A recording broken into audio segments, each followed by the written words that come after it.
उदालगुरि जिल्लानि रायजो राजाफोरनि थाखाय मोनसे गोजोनथाव खौरां।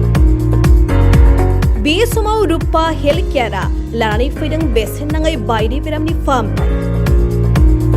Neuropsychiatric and de addiction specialist doctor Suman बर्माया बे हेल्थ केयारआव सानफ्रोमबो फुंबिलिनि 8 रिंगानिफ्राय 10 रिंगासिम schizophrenia, anxiety, bipolar disorder, OCD, internet use disorder, dementia, migraine बायदि खर' सानाय, मिर्गी, sleep disorder, sexual dysfunction, de addiction बायदि गोबां बेरामफोरखौ बेसेन नाङाजासे फाहामथाय होगासिनो दं।